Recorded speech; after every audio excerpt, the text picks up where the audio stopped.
Make this one the second and last video of the night as I go up on my fantasy countdown. Fantasy playlist December 22nd, 1990. Boy, going back to 1990, 25, over 25 years ago, bringing back some memories. Forgotten about this record at number 13 and peaked it out at number 13 because I got a check mark besides the artist, Steve Winwood. One and only man, forgotten all about this record. Steve Winwood is from his sixth solo album.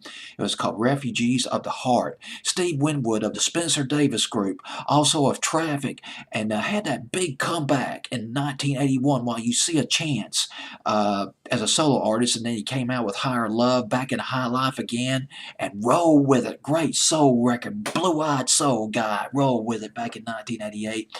And then he comes out with his sixth album, although One and Only Man didn't do quite as well as some of his previous records.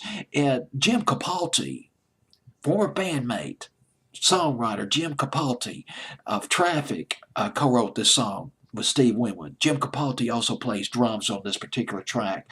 And I checked out the credits of this album. I like looking over who played on this album because sometimes you'll come across the names of session musicians while not well known to the general public. If you're into the background of music, these names, they're marquee names. And the marquee name I came across was a guy named Russ Kunkel, Kunkel, Russ Kunkel, a drummer. He's played, oh gosh, talking prolific session drummer. He's played on albums by Jackson Browne, Jimmy Buffett, Neil Diamond.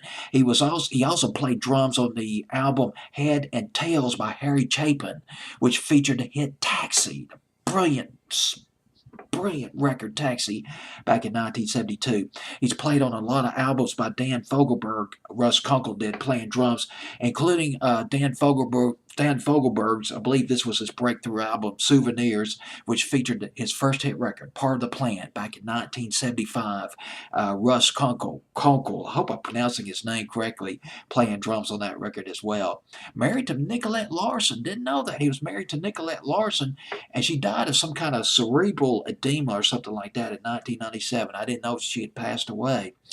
Well, anyway, back to Steve Winwood at number 13, One and Only Man.